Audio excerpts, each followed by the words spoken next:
I welcome you all with a new video of grammar series. In this video, we will learn about verb, stative verb, dynamic verb, transitive verb and intransitive verb. So please watch this video till end. Let's start our video. Verb. Verb को हिंदी में क्रिया कहते हैं. चलिए verb का definition देखते हैं. A verb is a word that is used to indicate the action, state और position of the subject. Means verb ऐसे शब्द हैं जिनका प्रयोग सब्जेक्ट के कार्य, स्थिति एवं अधिकार को दर्शाने के लिए किया जाता है. अपने विचारों को अधिक स्पष्ट करने के लिए हम कुछ एग्जाम्पल्स देखते हैं. Example number 1, Ram is ill. Ram बीमार है. इस सेंटेंस में इज की सहायता से हमें राम के स्थिति का बोध हो रहा है, इसलिए इज वर्ब है. अब देखते हैं example number 2. Aman is throwing ball.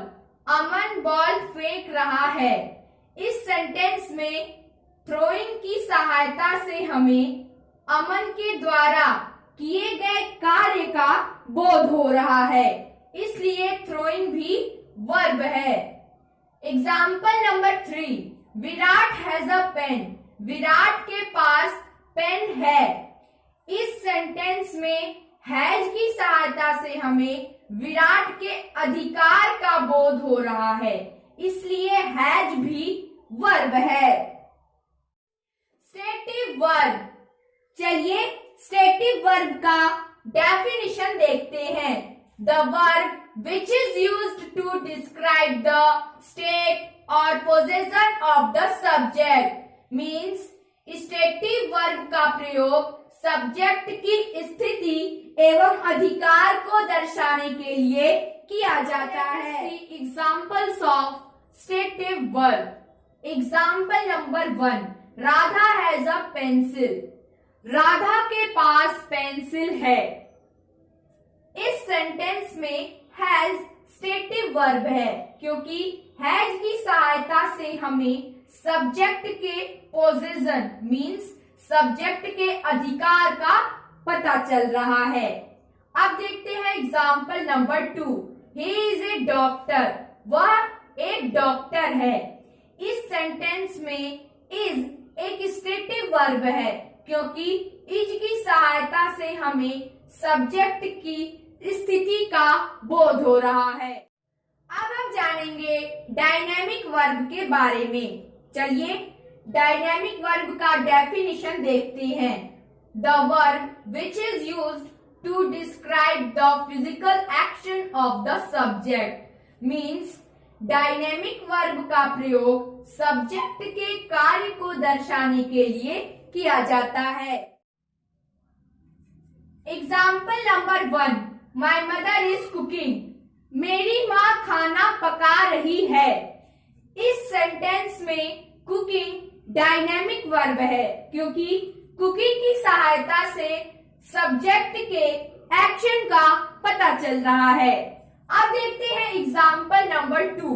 Rohan is playing. Rohan खेल रहा है. इस सेंटेंस में प्लेइंग डायनेमिक वर्ब है, क्योंकि प्लेइंग की सहायता से सब्जेक्ट के द्वारा किए गए कार्य का बोध हो रहा है. फ्रेंड्स, डायनेमिक वर्ब को एक्शन वर्ब भी कहते हैं. ट्रांजिटिव वर्ब्स को हिंदी में सकर्मक क्रिया कहते हैं. चलिए ट्रांजिटिव वर्ब्स का डेफिनेशन देखते हैं.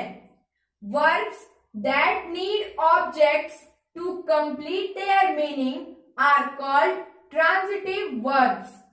मीन्स वर्ब्स जिन्हें अपने अर्थ को पूर्ण करने के लिए ऑब्जेक्ट्स की आवश्यकता हो, वे ट्रांजिटिव वर्ब्स कहलाते हैं. नंबर 1.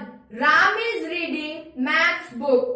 राम गणित की किताब पढ़ रहा है.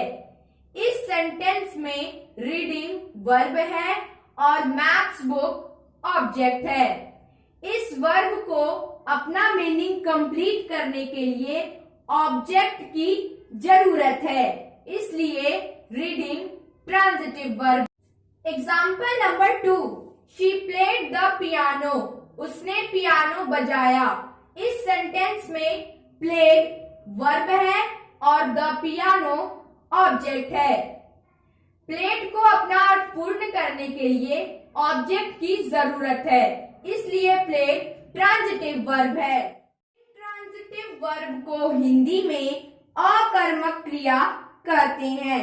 चलिए इंट्रांजिटिव वर्ब का डेफिनेशन देखते हैं। A verb that does not require an object to complete its meaning is called an intransitive verb.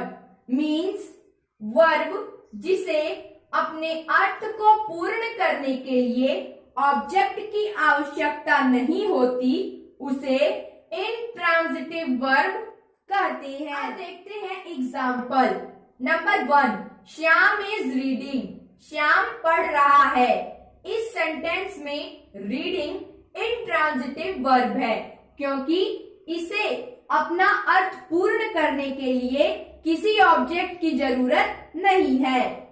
Example number 2, Mohan plays, Mohan खेलता है। इस सेंटेंस में प्लेज इंट्रांजिटिव वर्ब है, क्योंकि इसे भी अपना मीनिंग कंप्लीट करने के लिए किसी ऑब्जेक्ट की जरूरत नहीं है।